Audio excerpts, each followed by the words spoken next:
Ayo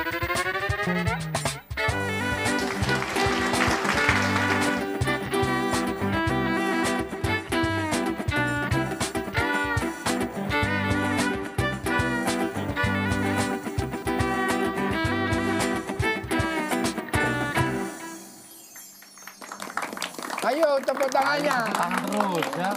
Balapan tepuk tangan. Pemirsa, masih di acara Di Gentolet. Gludak kau crossing gludak. Nggih. Bu, nun sewu, tadi kan sudah saya tanya Soal tadi Bu, sekolah. nggih, soal itu sekolah itu bahkan sampai mendirikan sekolah, mungkin bisa diceritakan tadi Bu, konsepnya kok begitu? Sebenarnya bukan sekolah ya, karena pikiran kita itu selalu sekolah adalah klasikal yang formal, bukan. Yang kita dirikan adalah pendidikan alternatif, di mana ada semacam akademi-akademi untuk pengembangan minat bakat mereka. Kita punya namanya akademi atletik, namanya Troy. Jadi akademi atletik anak ini, anak-anak punya bakat ke dunia atletik, itu kita bimbing menjadi atlet anak. Kita punya 30 atlet anak, hampir semuanya anak jalanan, dan beberapa udah juara di tingkat provinsi. Itu yang bakat di atletik. Pendidikan tidak formal gitu Bu ya? Alternative education lah ya, pendidikan alternatif. Lalu ada yang fokus di handicraft, yang sampai ekspor ke beberapa negara. Nah itu mereka yang suka keterampilan, ya udah di situ aja daripada dipaksa ke olahraga. Gitu. Di Jakarta sama di Flores kita punya yang fokus untuk seni pertunjukan seperti musik. Musik ini ada musik akustik band plus dengan ensemble tradisional. Kalau kami di Jakarta Depok ya, wilayah Depok itu kita ensemble gabung dengan angklung. Angklung yang mixing dengan akustik band. Itu Ya, kita anak dorong ke jalanan situ. semua ya? Iya gitu loh. Jadi semua anak itu harus pengembangan minat dan bakat. Jangan dipaksa jahit semua, ngaji semua, masak. Enggak. Sometimes mereka ibadah, sometimes mereka sekolah, sometimes mereka main musik. Oh iya. Oke. Whatever, gitu. Gini, Don, satu lagi pertanyaan Don. Satu lagi ya. Satu lagi. Saat ini semakin marak kasus kejahatan yang diterima anak-anak, kasus pencabulan, pemerkosaan. Ini bagaimana? Sampai pembunuhan. Penyiksaan, Iya. pembunuhan Iya. Ibu. Itu nggak cuma sekarang sebenarnya, ini kan fenomena gunung es ya. Sekarang ketahuan karena media udah di mana-mana. Saya pernah menangani kasus yang saya bilang tadi, pembantu rumah tangga yang ternyata anak-anak dan matinya dipaksa makan tai. Itu tahun 2001.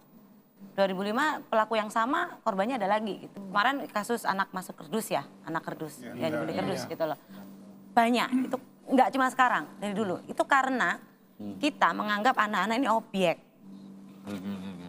Bukan setara seperti kita sebagai sahabat atau orang yang sama. Ngapunten Bu, mungkin Ibu menghadapi yang seperti itu gimana? Mungkin singkat saja Bu. Kita ini Untuk pencegahan apa untuk penanganan? Ibu menghadapi yang begitu bagaimana? Kalau dalam konteks, keamanan. iya. Kalau pencegahan dan keamanan gitu. intinya yang dewasa harus berubah memandang mereka, jangan dianggap sebagai objek. Jadikan mereka sahabat. Jadi kalau ada apa-apa mereka cepat ngobrolin sama kita, cepat lapor. Satu, kalau udah kejadian 2 langkah. Penegakan hukum itu harus, pemulihan. Jangan malah jadi olok-olok. Iya, mereka diperkosa, nggak boleh. Nggak boleh. Pengajaran. Ya. Jadi kalau ada anak jadi korban, jangan malah jadi ilok-ilokan. Iya. Baik Bu, terima kasih. Tepuk tangan dulu ya.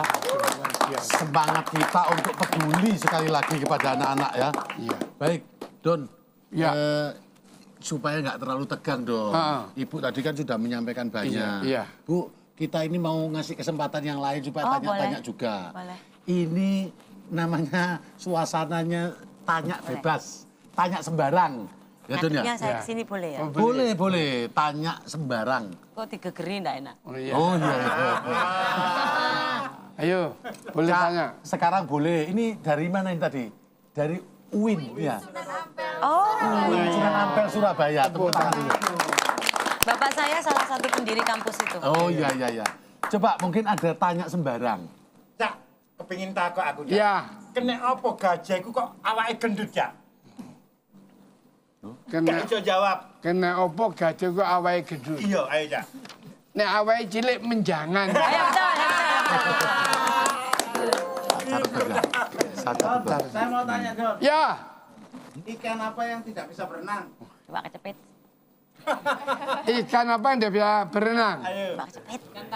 Kecepet. Mbak tahu. Iya. Ada lagi? Oh, itu yang pojok, ayo belakang, ya belakang. Sehingga membangun yayasan anak jalanan tadi. Motivasinya. Pada masa itu memang belum ada lembaga yang spesifik untuk melakukan upaya perlindungan anak. Tahun 98, semua orang sibuk lengserkan Soeharto ya. Iya. Memang nggak ada gitu. Dan saya sendiri juga bukan anak yang lahir dan dibesarkan dalam situasi keluarga yang cukup nyaman. Saya yatim sejak kecil, jadi merasakan betul sulit untuk bisa hidup nyaman tuh sulit. Nah itu saya ngelihat ketika saat itu pas saya sarjana, pas situasi kondisinya nggak bagus untuk kita memulai karir itu ya. Iya. Nah ya sudah, daripada saya mikir diri sendiri, ini ada persoalan yang konkret yang harus kita selesaikan. Kita selesaikan. Iya, bagus. Ngerti ya? Sudah jelas kan, Mbak? Nah, Don Gentolet ngerti? Ya. Sampun, paham ya? Pun. Paham. Oke, mungkin ada lagi. Silakan. Ayo itu. Mbak yang tengah yang pakai dasi kupunya Don Gentolet itu. Mbak. Mana? Namanya Iya. siapa? Oh, Mbak Ayu. Habis pinjam dikembalikan loh ya. Nanti kalau ada barang hilang saya yang kena. Properti itu. Ayo. Ayo Mbak Ayu, ayo. Gini Bu ya, tadi kan tentang seperti kekerasan, perkosaan itu ya. Terus kan ketika anak sudah mengalami itu, mereka kan pasti depres banget. Ya. Nah itu pemulihannya seperti apa?